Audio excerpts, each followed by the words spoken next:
You're dealing with an addicted generation. This is a big time bomb ticking. This is no accident. Indeed, it is by design. I mean, seriously? It was my mistake. I mean, I think we can all feel it. To try to make these products as addictive as 400% possible. spike in dopamine. We now know that many of the major social media companies hire individuals called attention engineers who borrow principles from Las Vegas casino gambling, among other places, to try to make these products as addictive as possible. That is the desired use case of these products, is that you use it in an addictive fashion because that maximizes the profit that can be extracted from your attention and data. It literally is a point now where I think we have created tools that are ripping apart the social fabric of how society works. That is truly where we are. The way the technologist Jaron Lanier puts it is that these companies offer you shiny treats in exchange for minutes of your attention and bytes of your personal data, which can then be packaged up and sold. What happened is that the attention economy and this race for attention got more and more competitive. And the more competitive it got to get people's attention on, say, a news website, the more they need to add these design principles, these more manipulative design tactics, as ways of holding on to your attention. You don't realize it, but you are being programmed. Social media tools are designed to be addictive. The actual desired use case of these tools is that you fragment your attention as much as possible throughout your waking hours. That's how these tools are designed to use.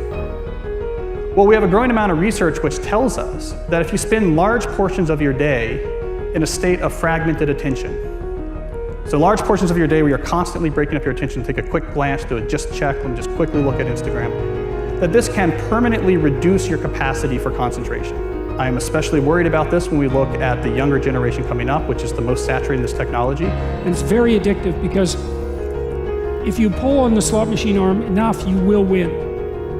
And you never know which pull will reward you. That's an addictive behavior, and it's dopamine that is driving that addiction. So what happens with social media is Robert Sapolsky, who did the foundational research on this at Stanford, calls it the magic of maybe. When you look at your phone and maybe there's a text there and maybe there's not, and you don't know, when it shows up, that high you get, that's dopamine. It's the magic of maybe. Maybe it'll be there, maybe it won't. When it shows up, you get a 400% spike in dopamine. That is roughly the same amount of dopamine as you're getting from cocaine. It's slightly less than an extremely addictive drug like cocaine. And that's what's happening. We really care what other people think of us. So for example, when you upload a new photo, a new profile photo of yourself on Facebook, that's a moment where our mind is very vulnerable to knowing what other people think of my new profile photo. And so when we get new likes on our profile photo, Facebook, knowing this, could actually message me and say, oh, you have new likes on your profile photo. And it knows that we'll be vulnerable to that moment because we all really care about when we're tagged in a photo or when we have a new profile photo. And the thing is that they control the dial, the technology companies control the dial for when and how long your profile photo shows up on other people's news feeds.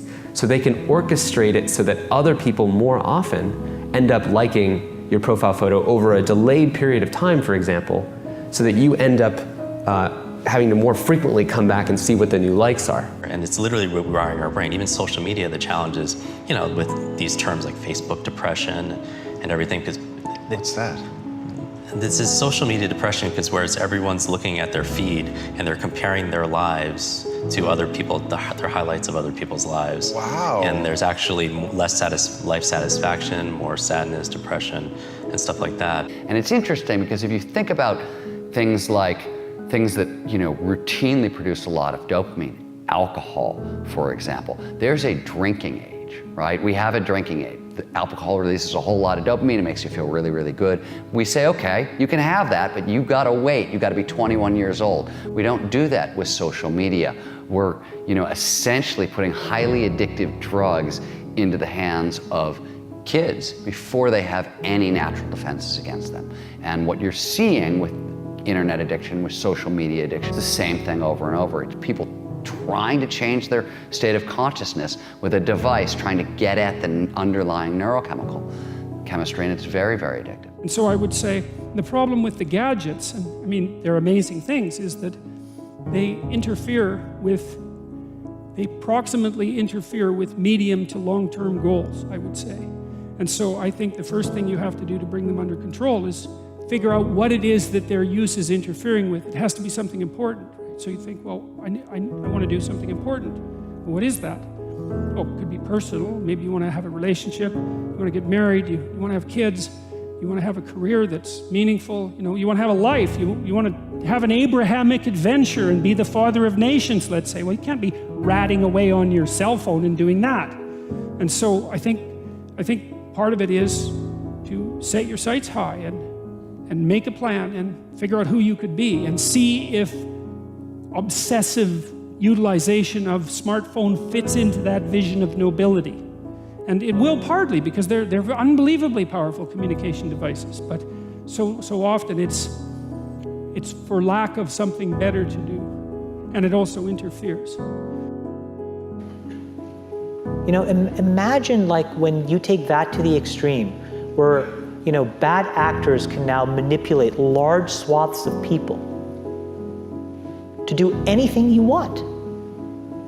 It's a really, really bad state of affairs. And we compound the problem, right? We curate our lives around this perceived sense of perfection because we get rewarded in these short-term signals, hearts, likes, thumbs up, and we conflate that with value and we conflate it with truth.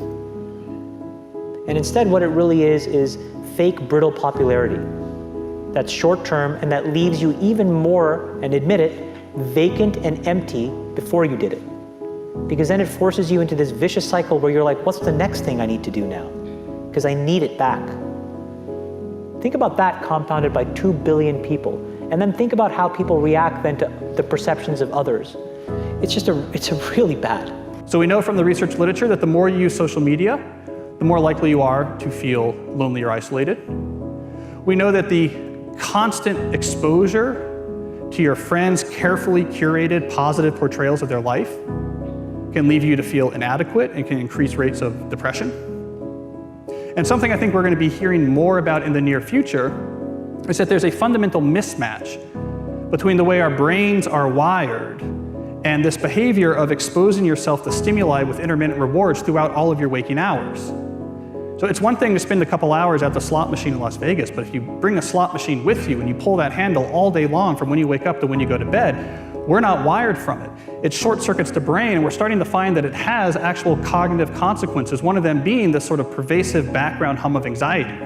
Here's the thing. The world we live in isn't real. Social media isn't real. And by design, social media rewards us for showing our best life. The edited, posed, champagne, Michelin star, holiday, orchestrated best angle of our life, the highlight reel.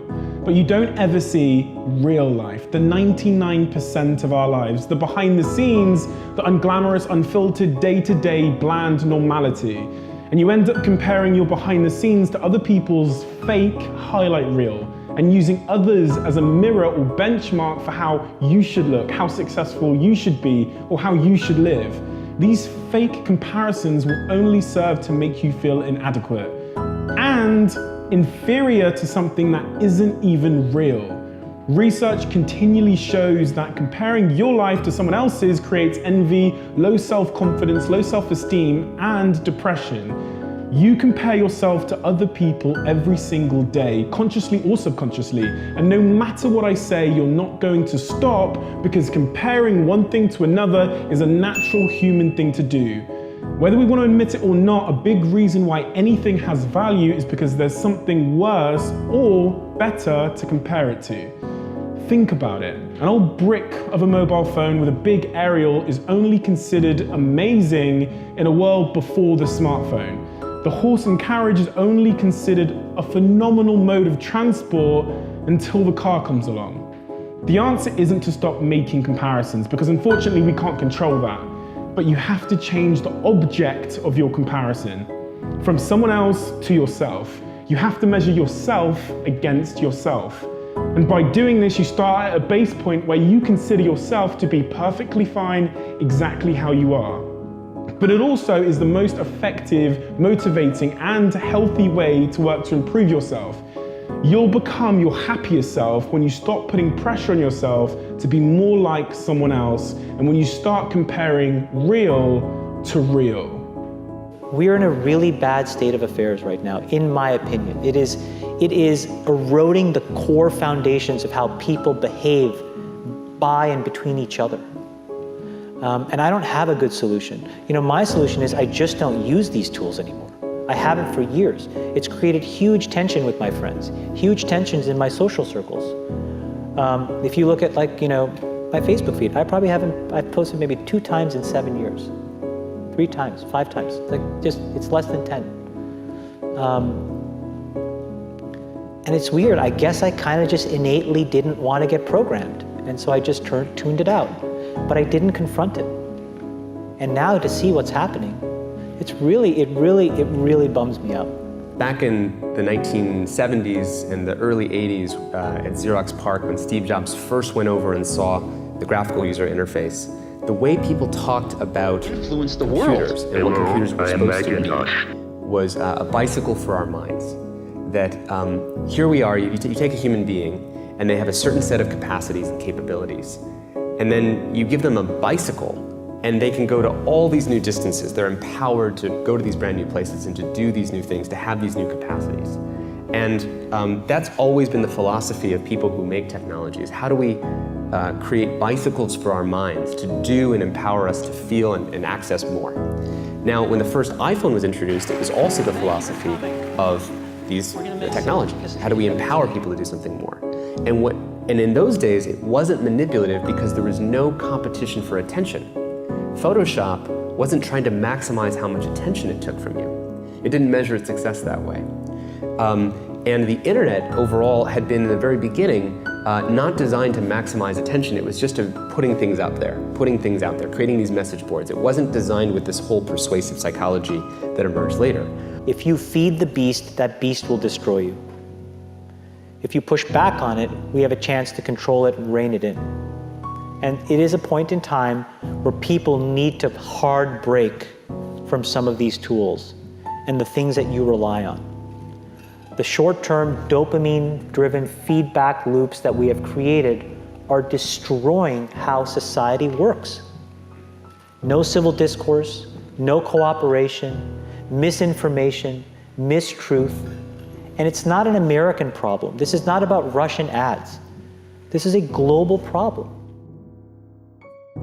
Mr. Zuckerberg, would you be comfortable sharing with us the name of the hotel you stayed in last night?